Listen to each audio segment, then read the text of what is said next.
But good morning, church family, and all of those who are watching online. We say thank you for being super flexible. And, you know, some people have already speculated that the weather issue is my fault because last Sunday I talked about how great the weather's been. And so if you want to blame me because it's easier, I'll take that. I'll receive that. But we're glad and thankful that we have this technology that we're able to be flexible, to adjust on the fly. Already missed seeing you. It's amazing, like just even the anxiousness I was feeling about going to live streaming only without anybody in the crowd again.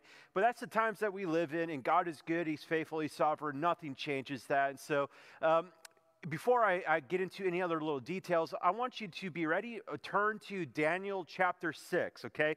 We're going to be in Daniel chapter 6 this morning, but I also want to say this and acknowledge this so we can comment and post and like on this. I want to say thanks again to our tech team. You don't know, my wife saw it, the flurry of text messages that I was having with the lead team and Josh Broccolo and trying to figure this all up. And so what you don't know is that they came early this morning to set up everything so that we could be live here in our worship space to live stream to you. And so again, we are in debt to you. Thank you so much, tech team in the back. You guys are awesome. Truly, truly love you. So yeah, I would encourage you post and like and heart emojis and all that kind of good stuff. And so then do it. Don't be distracted. Let's come back in and focus. We are wrapping up this series that we've been in for the last 4 weeks, and we're going to be landing the plane this morning as we look at Daniel and the concept of yours is the kingdom, and reminding ourselves that no matter what happens in our context, no matter what happens around us, God is in control. God is sovereign, and that shouldn't change how we live, right? Like we don't have room as believers to be in panic or despair, because if God is sovereign, that means God doesn't change. And we have been looking at the story of Daniel and his companions and understanding that they were ripped away from their home, from Jerusalem, right? Which is, Israel is God's nation, it's God's people, it's God's city. And due to some of their sin and disobedience, God caused Babylon to come and take them captive, right? But it didn't change their view of God. It didn't change their perspective. They were able to still stand strong and love well in a home that's not their home, in a culture that's not like their culture. They understood that God is sovereign. And we look at Daniel chapter 2, and Daniel made it very clear that it's God who sets up kings. And as we look at this year, and we looked at just this previous season that we've been in with the election, and we're still in this season, we could feel anxious. We can feel this sense of like despair or panic or what's going to happen. And a lot of times we can lose sight of the bigger picture, but we live in a greater story. And that greater story is the kingdom of God. And for us who follow Jesus, we know the score at the end of the game. And that's why we shouldn't despair and we shouldn't panic, because we know who's on the throne, and it doesn't change our responsibility in our modern day Babylon. And so that's what we're going to look at this morning, is we're going to look at the end of Daniel's life, and probably one of the most popular Sunday school stories ever. So if you haven't turned to it, I want to encourage you to turn to it now, Daniel chapter 6.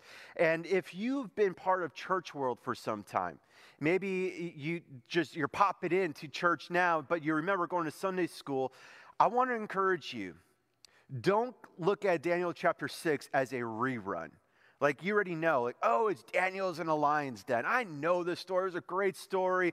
I remember sitting on my little color square in the classroom, and the teacher would call us together to all sit together, and we would sit on the floor, crisscross applesauce, and the teacher would pull up this blue board, which we know is a flannel graph, and would have the pictures of Daniel and the lions, and the lions didn't eat Daniel, and he probably cuddled with them and played fetch with them and all that kind of stuff. And we remember the story and being amazed that Daniel was able to survive, and he was courageous, and we're exhorted to be courageous like Daniel. And yeah, I know the story, so why should I listen?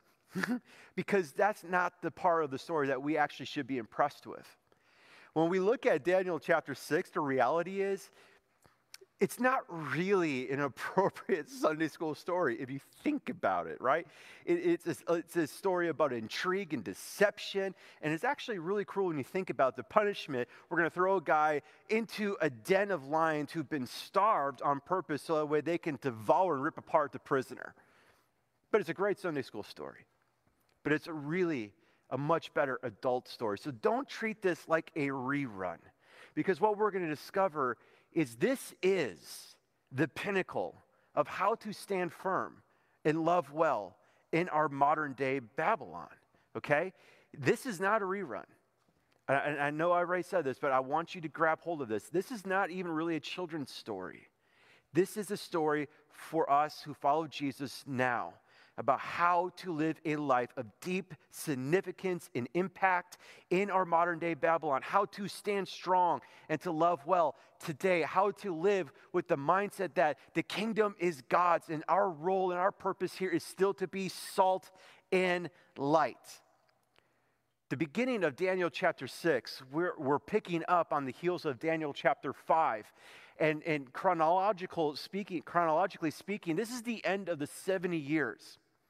And we know that God already told Israel before it happened in Jeremiah 25 and Jeremiah 29 and even Habakkuk chapter 1 that God was going to send a nation, Babylon, to punish his children, to refine their faith for the sin and to get them ready for something greater. We're going to be digging into the series, The Future is Bright, looking at the hope in a future that God has already prepared in advance for Israel. They knew that the 70 years was there. We know that at the end of the 7-year period, God promised that there's going to be another nation that's going to conquer Babylonia. And they're going to be the ones that are going to be the source of punishment on Babylon. And that's where chapter 6 picks up. If you have it with you, Daniel chapter 6, let's start here, okay? Let's start with verse 1. And I want you to be asking the question, okay, now the nation of Mede and Persia, they come together, and Darius is the king, and he comes in and he captures Babylon. He captures and takes over what once was the greatest empire in the known world, and now we have another empire that is a greater power than Babylon, known as the Medes and Persians, coming in. Here's the question. When you take over an empire, what do you do? What do you do? Okay? So I want that question to be just sitting in your mind. So let's look at this, verse 1. It pleased Darius to set over the kingdom 120 satraps to be throughout the whole kingdom. Now, a satrap is basically like a governor or a senator. So there's 120 governors or senators that are going to be established throughout the whole kingdom, which is basically the Middle East and the Far East, where Mede and Persia comes from, and over them 3 high officials. Now, these 3 high officials, consider them to be like prime ministers. Okay, so Darius, the king, sets over the whole kingdom, 120 governors or senators to be throughout the whole kingdom, and 3 prime ministers, of whom Daniel was one, to whom these satraps should give account, so that the king might suffer no loss. Now, I want you to grab hold of this, okay? Now, this is a fascinating thought. If you are the king of an empire that's taking over another empire that was an opposing enemy, a large and domineering and powerful empire, what would you do? Traditionally, historically speaking, they behead the rulers, the nobility, and any of the family members of that existing empire because they don't want any threat. So it should cause us to go, how did Daniel show up here? Right? Like if you were part of the Medo-Persian Empire coming into there, you would think that all of the satraps and all of the high officials, the senators and the prime ministers, would come from the Mede-Persian Empire. They wouldn't come from Babylon, especially wouldn't come from Israel. So how did Daniel show up here? Okay, look at verse 3. Then this Daniel became distinguished. That is a beautiful line. The Hebrew of this word distinguished actually gives us this feel that like he was preferred. He was preferred over the others. There was something inside of him that set him apart. In fact, it goes on to say that he was distinguished above all of the other high officials and satraps because an excellent spirit was in him. There was something about his integrity, about his character, about the way he lived in Babylon. You have to remember where he came from. He was an Israelite living in Jerusalem 60-some years ago. A 16-year-old boy was taken captive, ripped from his home and his family, and forced to go through a different culture, a different value set, acclimated into the religion and academic program of the Babylonian Empire. It's this Daniel that he stood out. He was so preferred that somehow King Darius must have heard about Daniel. Somehow they must have had this rumor about how there was this Hebrew boy who stood above all of the rest, that he wasn't preferential to King Nebuchadnezzar. He just told the truth as it were. He wasn't a threat.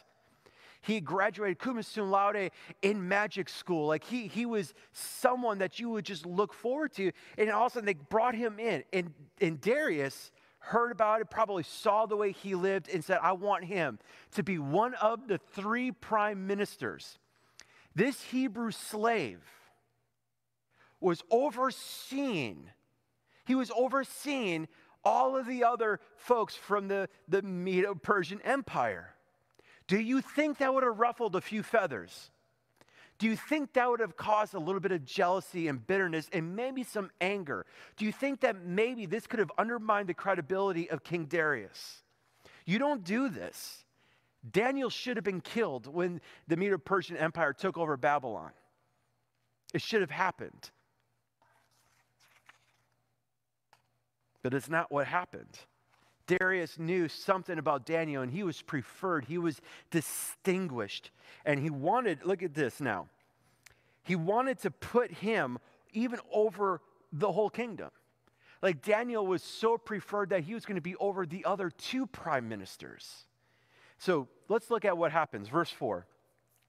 Then the high officials and the satraps, the 2 prime ministers and the 120 governors, well, they sought to find a ground for a complaint against Daniel with regard to the kingdom. Look at I would encourage you, underline this. But they could find no ground for complaint or any fault because he was faithful, and there was no error or fault to be found in him. We know exactly how this goes, don't we? When someone rises to a prominent position and someone wants to take you out, we know exactly what they do. In fact, we saw this happen. We're in an election cycle, right? What do the opponents do to the candidate that they want to get to? Like, they don't speak positive things about them. They don't go, wow, you know what? So-and-so candidate, he's actually a really good guy. You really should consider him. No. They dig for skeletons in a closet. They're even willing to distort some things, take certain phrases or actions out of context in order to make that person look bad, not favorable, so they wouldn't be in that position of power. There's great intrigue here. But as they looked in his closet, as they tried to dig for these skeletons, they couldn't find anything. He was faithful. There was no error to be found inside of him. So they continue in verse 5. These men then said, well, we shall not find any ground for a complaint against this Daniel unless we find it in connection with the law of his God. In other words, unless we find it in his faith. So let's put this into adult perspective for a moment, okay? Because this is where we need to be impressed. This is the part of the story where we should go, oh my goodness, this is intriguing. How could they find no skeletons in Daniel's closet? Like, how could they not find any error in him? Any mistakes in him? We're not saying that Daniel was perfect. He surely wasn't. And that's why it says in relation to the kingdom. He was flawless. He was blameless. He was full of integrity. He stood strong in his faith, in his convictions. Absolutely. And we have chapter 1 through 5 to prove that. They couldn't see it. So they said, well, we're not going to find it in his character. We're not going to find it in his conduct and work and his faithfulness to the king. We're going to have to look at his faith. So let's just remember this, okay? Because I know in this moment, And this is where the Sunday school stories really kind of betray us, because we start to think that maybe Daniel is a young man at this point. But we have to remember the chronological history here. This is towards the end of the 70 years. So if Daniel was 16 years old in chapter 1, this is 66 years later. So that makes Daniel roughly 85 to 90 years old. Think about that for a moment. 66 years. They dug through 66 years of history to see if they could find any fault inside of him. What this tells me is that Daniel served God faithfully, obediently for 66 years. He was persevering and staying true. He was seeking the welfare of the city, just like God told Jeremiah to exhort the nation of Israel. Like, yes, you're going to be in captivity. You're going to be in this hostile empire that you don't like them. But listen, I'm putting you there. Plant your gardens there, build your families there, and seek the welfare of the city. And pray on behalf of the city for their welfare to the Lord. Daniel did that for 66 years. For 66 years of living in Babylon, in a different home that wasn't his home, in a different culture that's not like his culture, in a different value system that wasn't like his value system. 66 years of being in that educational system, 66 years of interacting with the wise men of the day, the philosophers of the day, 66 years of serving in a high position in the government of Babylon. No intern scandals, no padding his pockets, no falsifying numbers, no negative tweets or memes, nothing like that. 66 years, he stood strong, loved well. Integrity, humility, compassion, a servant heart. That's impressive. In fact, I would even dare to say that's the miracle of the story. It's not that God saved him from the mouths of the lions, even though that is an awesome part of the story. That's the part of the story that you can make a movie on. But it was his character. He stood strong and served well for the long haul. Surely there has to be something in him, but they couldn't find any corruption, no negligence, nothing. To be honest with you, as I was thinking about that, I asked myself the question, 66 years from now, and if people wanted to look through my life, would I be terrified? What skeletons would they find in my closet? Daniel lived a life above reproach. He lived a life that demanded an explanation, and that's how he stood out. And that's what made him so distinguished. God elevated him, and the King Darius of the Medo-Persian Empire preferred him over his own people. Friends, listen, we have to learn how to live a life that demands an explanation in our time, in our context, in our culture. Regardless of what happens around us, we have to be mindful that the kingdom isn't the people in elected offices. It's not the education system. The kingdom is God's.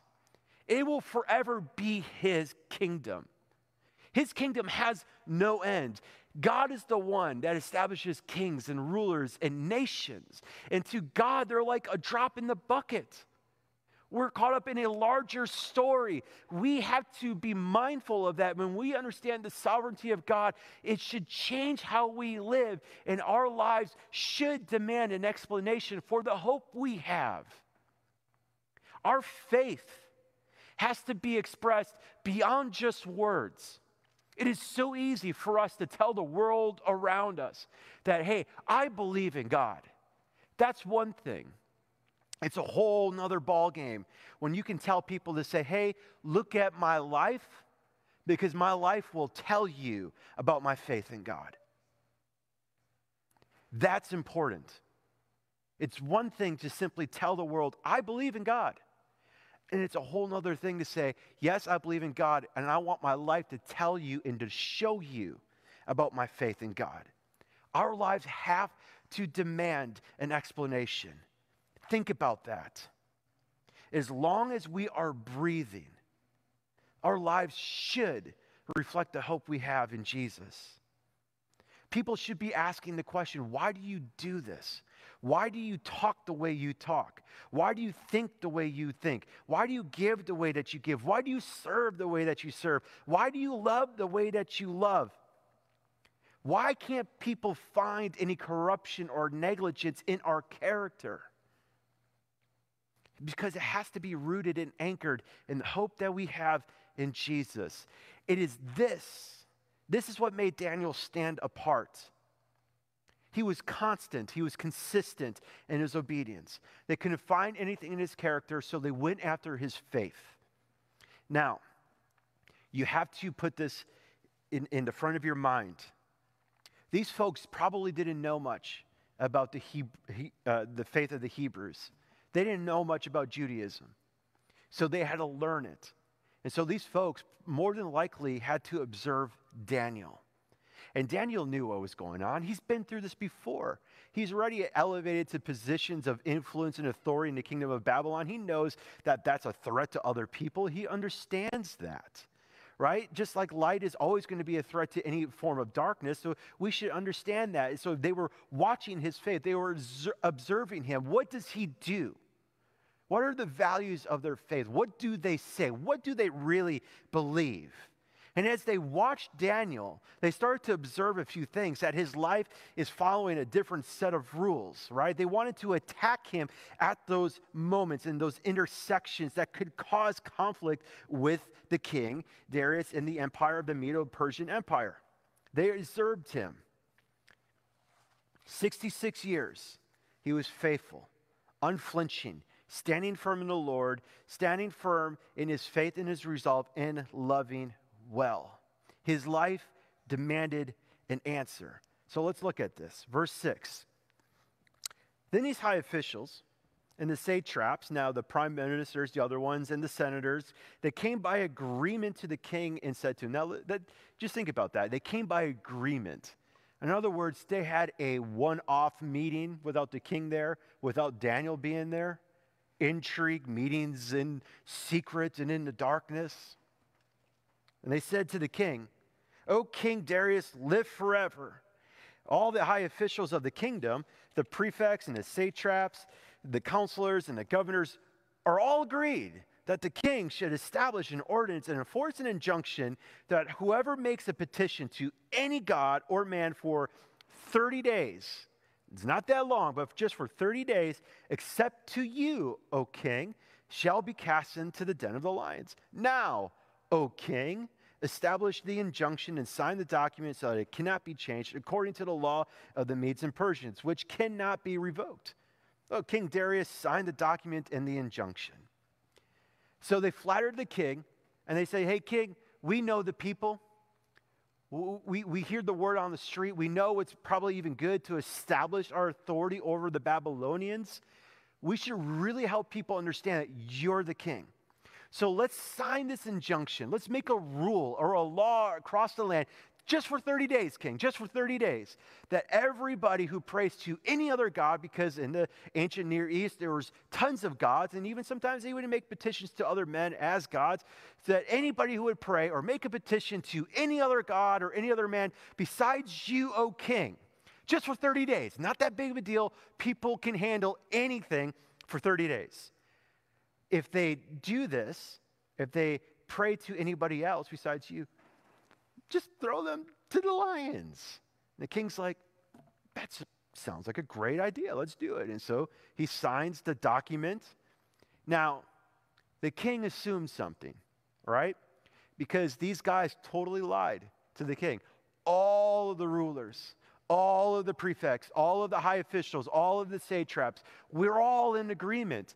Where was Daniel? He wasn't in that room. So the king made an assumption that Daniel was also in on this, that somehow Daniel was in agreement with this plan. He had no idea. Darius had no idea how this was going to affect Daniel. He preferred Daniel over his folks. So like this wasn't like caution, like just flippant thing. Like he made a logical assumption that Daniel was in it. And Darius doesn't know the faith of Daniel. He doesn't understand the ins and outs and the rhythms and the values of his faith. He had no idea how this injunction would put Daniel at a crossroads. And that was the trap. Now, let's take a pause here because these folks, these high officials and the satraps, they didn't know about Judaism. They didn't know about the faith of Daniel, so they had to observe him. And if they were observing the faith of Daniel, and all of a sudden they made this plan for 30 days to attack prayer, what do you think they noticed in Daniel's life? Where do you think that they said, ooh, we could get him here? Prayer. So that assumes they saw Daniel do something faithfully, consistently, all the time. Why prayer? It's because they saw Daniel pray all the time. All the time. Look at verse 10. When Daniel knew, that is an important statement. When Daniel knew that the document had been signed, Daniel knew what was on the line. He had to make a decision. What do I do? Is this a cause for civil disobedience? Or do I just change some things for 30 days? I mean, it's just 30 days. God has to understand. I mean, I've been faithful for these 66 years. God, come on, I've already endured so much. I mean, Daniel knew what was on the line. He knew what was on the line. He also knew the prophecy. He also knew God's word. He knew that the end of the 70 years, because it said in Habakkuk and it said in Jeremiah, that at the end of 70 years, God had a hope in the future and that they would start to come back to Jerusalem. In fact, Darius probably already started to have some folks go back to Jerusalem by this time. Why would I compromise the ability to go back to Jerusalem? Daniel knew what was on the line. So, verse 10, he went to his house where he had windows in his upper chamber open toward Jerusalem. And he got down on his knees 3 times a day and prayed and gave thanks before his God. Here it is, as he had done previously. This wasn't abnormal to him. In fact, this is what they saw Daniel do. He prayed 3 times every day, looking to Jerusalem on his knees in reverence and giving homage to the King of Kings. This wasn't abnormal to Daniel. It wasn't like Daniel saw the ordinance and went, oh my goodness, my life is on the line. I better pray more serious now. Let me amp up my fervency in prayer like we like to do when there's a hard moment. Like, oh my goodness, we don't know what's going to happen. We should pray even harder now. Like this was part of Daniel's normal living. This is what he normally did for 66 years. For 66 years, he prayed 3 times a day. He would go to his house 3 times a day for 66 years. He would shut his doors, open up his window. It was almost like a lattice, and points himself towards Jerusalem. That wasn't required of the law at that point, but he just knew. He wanted to set his heart and his mind to Jerusalem to remind himself that this is not my home. My kingdom is not this kingdom. My kingdom is his kingdom. I'm not part of this empire. I'm part of that empire. And for 3 times every day for 66 years, he anchored his heart, his mind, and his faith in God. This wasn't abnormal to him. He knew what was on the line. He knew the decree. He knew that if he continued praying the way he prayed before, he would be thrown into the den of the lions. There was no way of avoiding that. He chose to keep doing what he has always done. He stood strong and he loved well. This moment, friends, this moment was significant because I know it's tempting for us when it comes to these types of issues. And I know some of you are thinking about this, where's the line of civic disobedience for the believer when our faith is being threatened and all that kind of stuff? I don't have the time to go into all of that. But Daniel had a faith in the sovereignty of God that he knew that even if he was to be thrown into the den of the lions, that his God could save him from the mouths of the lions. And if not, he knew he was still going to heaven, just like Shadrach, Meshach, and Abednego in the fire. No different. And he wasn't making a protest. He wasn't making a big scene out of this. In fact, we tend to think that when he prayed in his room with his windows open, it was a public display. It wasn't a public display. It was something he was doing in private, so people were spying on him. He wasn't trying to make a big deal out of this. He could have compromised. He could have simply said, okay, I'll change things. I'll just pray in my mind as I go about my day. He could have done that. But he knew this moment was significant. And again, he had the resolve. He drew a line in the sand all the way back in Daniel chapter 1 that he wanted his life to demand an explanation. That the reason why he was salt and light in Babylon and the reason why he's going to be salt and light in this empire is not because of Babylon or the Medo-Persian Empire. It's because of God. He wanted God to be on display, not himself. Daniel knew all of this. You could almost say that his whole life built up to this one moment. What would he do for these 30 days? He was obedient for 66 years. Would he give up now? Of course not. Would he still bow down to God and trust God? 100%. Absolutely. Daniel knew that if he were to lose his lifeline of prayer, he would lose everything. Daniel understood something about prayer that a lot of times we don't understand. He wasn't willing to give this one up. He's like, no, this is how I've been surviving in Babylon.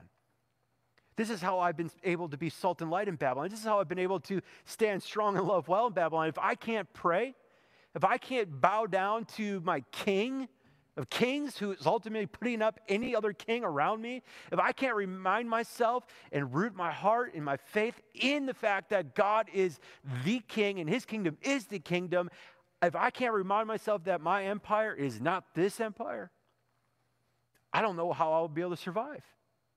Prayer was vital to Daniel.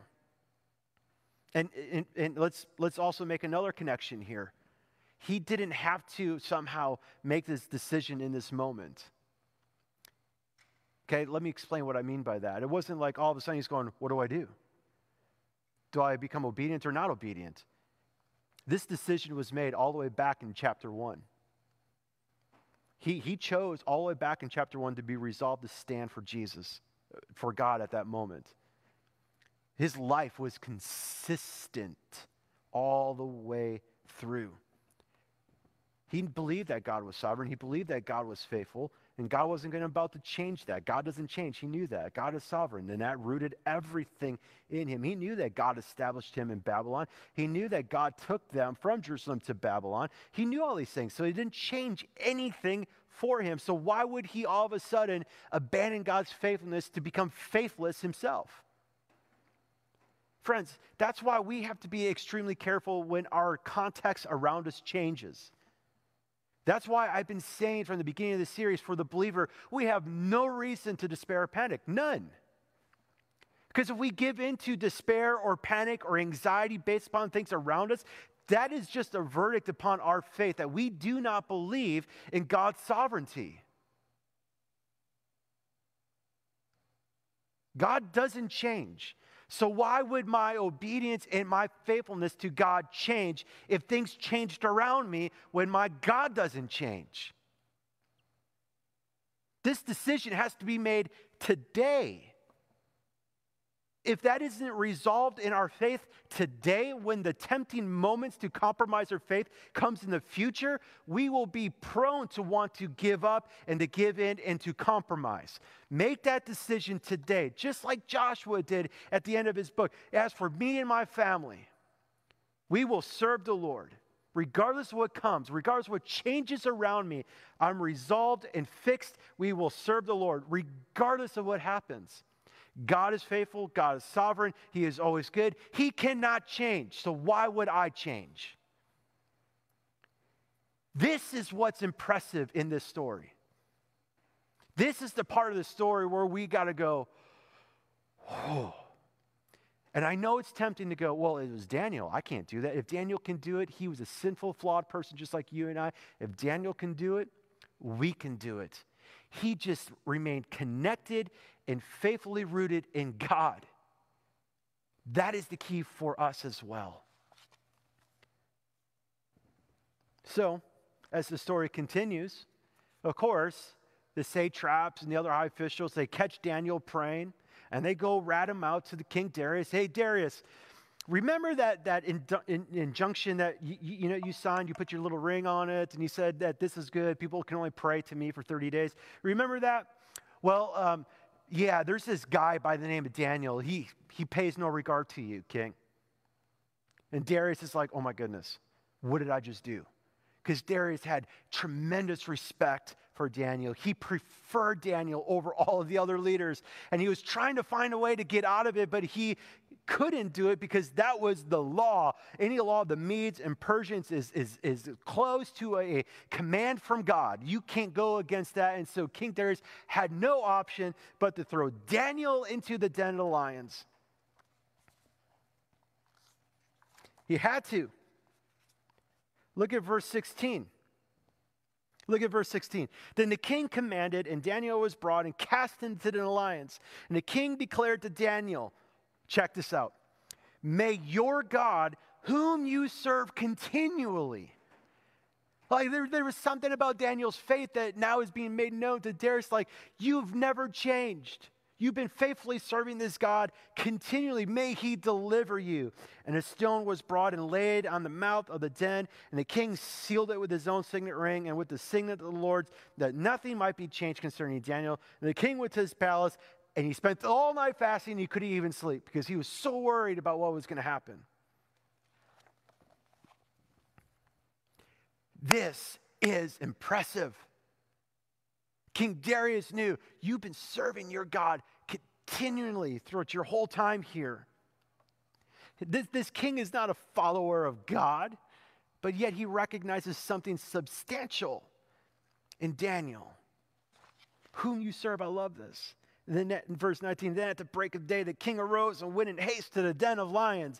And as they came near to the den where Daniel was, and he cried out in a tone of anguish because he already assumed that Daniel was goner. And the king declared to Daniel, O Daniel, servant of the living God, underline that. That's a fascinating title that King Darius gives to Daniel's God, servant of the living God. Has your God whom you serve continually been able to deliver you from the lions? That is fascinating. Out of all of the hundreds of gods in the ancient years, not one had the title living God. But Daniel's God was recognized as something altogether different than all the other gods that King Darius had to say, the living God.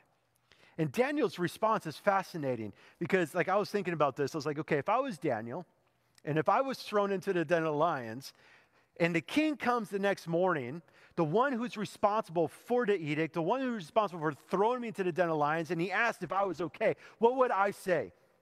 And I'm just going to be honest. This is probably what I thought I would do. Yeah, king, I'm good. In fact, come here. I want to show you my new pet. Right? Like, come in here, he's hungry. But that's not how Daniel responded. Daniel responded with such respect and love. And Daniel said to the king, "O king, live forever." Like, I wouldn't do that. I'd be so mad. I'd be like, man, come on. My God sent his angel to shut the lions' mouths, and they have not harmed me because I was found blameless. And the king was exceedingly glad and commanded that Daniel be taken up from the den. I mean, this is one of those stories where you just go, that part's awesome, being saved from the mouth of the lion, but we have to be even more impressed with his character. Do you know who this reminds me of? It reminds me of Jesus. The Pharisees, they couldn't find any fault with Jesus, and he was a threat.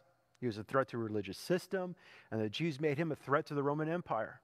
They could find no corruption, no deceit, no negligence. They tried to take his words out of context. So what did they go after? They went after his faith. They said he was blaspheming because he said he was the Son of God. He was speaking to his Father as if he was equal with God. And so they convinced Pontius Pilate that he was a threat to the peace and that Caesar would be threatened by this new king. And so they decided to kill him. And before Jesus died on the cross, he even said to his Father in heaven, to the folks around him, "Father, forgive them," showing such love and mercy and grace. As he's hanging on the cross, gasping for air, he stood strong and loved well. And even one of the thieves on the cross next to him said, "Forgive me." And even in that moment, Jesus even said, "You will be with me today. I tell you, you'll be with me in paradise." And he died. And then they threw his body into a tomb and left him for dead. Just like Darius threw Daniel into a den and left him for dead, it was later that they discovered that nothing, not even the grave, could keep Jesus back. He resurrected.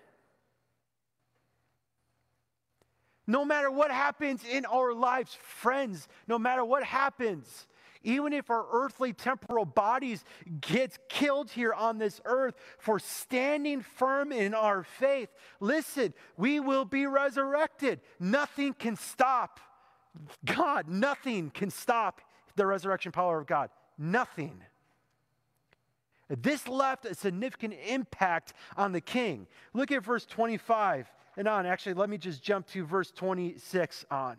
He makes this new proclamation to the whole kingdom. And in fact, he even says to the whole world. I jumped ahead a little bit. I make a decree that in all of my royal dominion, people are to tremble and to fear before the God of Daniel. For he is the living God, enduring forever. His kingdom shall never be destroyed, and his dominion shall be to the end. This is the king of the greatest empire on earth saying this. He alone delivers and rescues. He works signs and wonders in heaven and on earth. He has saved Daniel from the power of the lions. How do we live a life of significance in our modern day Babylon?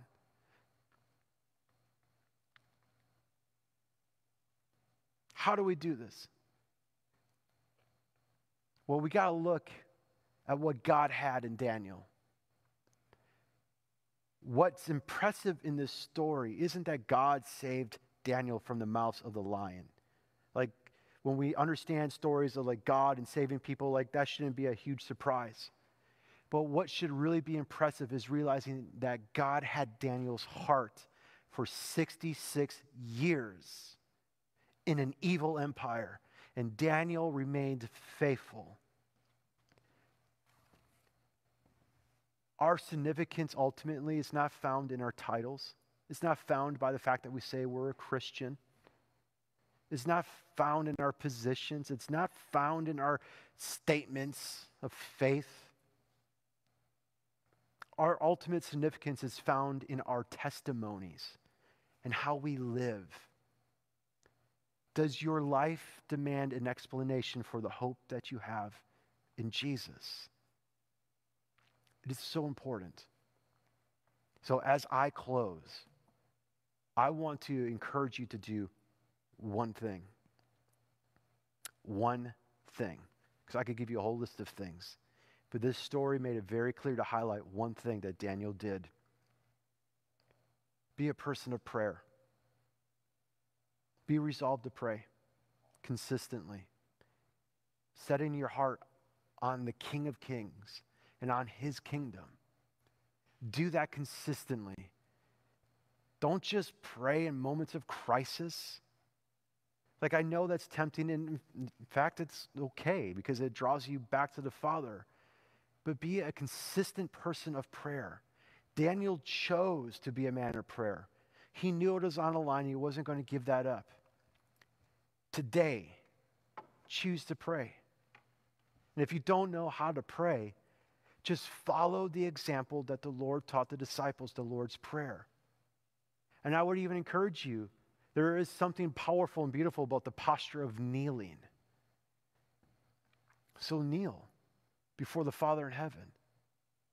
Jesus taught us to pray, Our Father who art in heaven. That is just a simple reminder of who he is, where he's at, our relationship to him, and how he is over all things. And if you keep following that prayer, this is a beautiful picture about his kingdom. It's his kingdom, and we should desire for his kingdom to come and for his will to be done. And in that posture of prayer, that model that he taught us, we start to understand our desire, not our desire, our need for dependence. Be a person of prayer. I know a lot of times, especially, being in Bible churches, we got to be a person of the Word. You got to be a person of the Word. Yes, 100%. But this really only gets into our heart when it's matched with prayer, when the Holy Spirit starts to work and open up our hearts and our minds to it. Prayer is the lifeline for our faith, for our passion, for our obedience. Jesus modeled this to us when he lived on earth. He was the Son of God. He modeled this amazing life of prayer. You want to know how to live faithful today in our modern day Babylon, how to stand strong and resolved in our faith, to know where to draw the lines, and yet how to show respect and love and honor to other people in positions of authority above us, even people that we don't agree with or even like or even voted for. You pray. Because remember, in the model that Jesus taught us to pray, Father, forgive us our sins as we forgive others who sin against us. Jesus modeled this for us, forgiving the ones who threw him on the cross.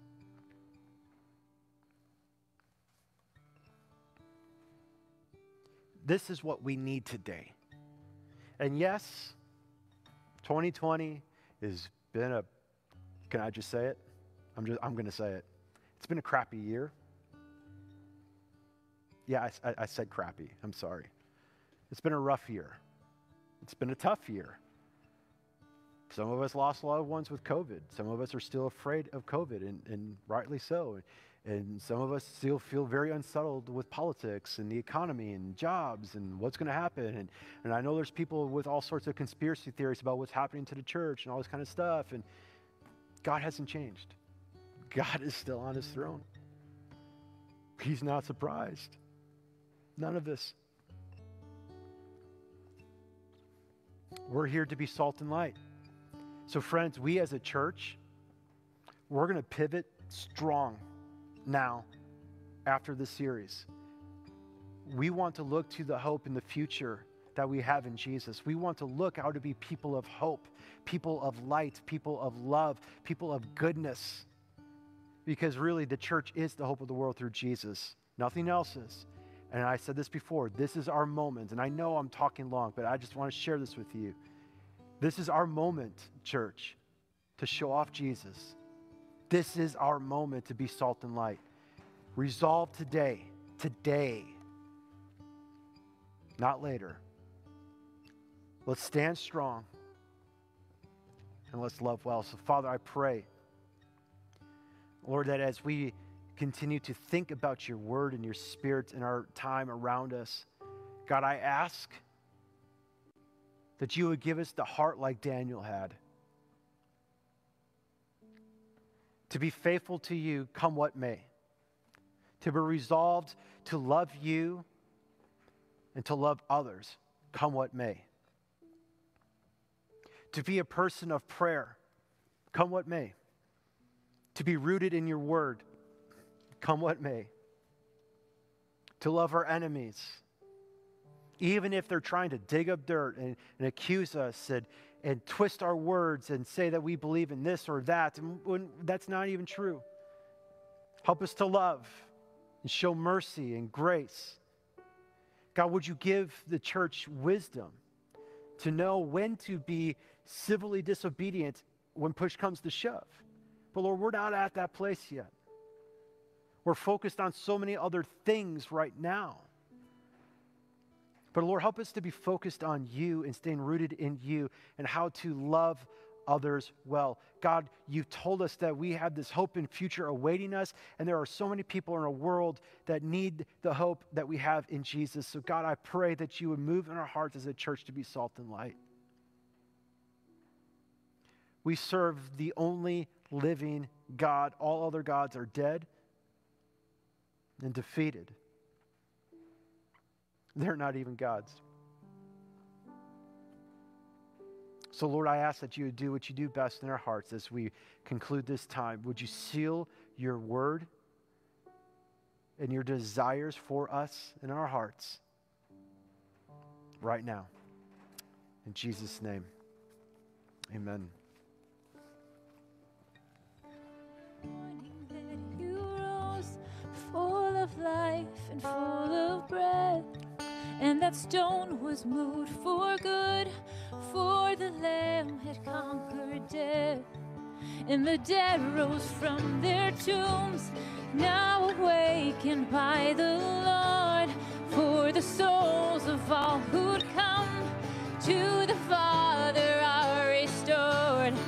And the church of Christ was born, then the Spirit lit the flame. Now this gospel truth of old shall not kneel, shall not fade. by his blood and in his name. In his freedom I am free, for the love of Jesus Christ, who has resurrected me. We praise the Father, Lord. Oh, praise the Father, praise the Son, praise the Spirit, three in one. God of glory, majesty, praise forever to the King of Kings. Praise the Father, praise the Son, praise the Spirit, three in one. God of glory, majesty, praise forever to the King of Kings. Praise forever to the King of Kings.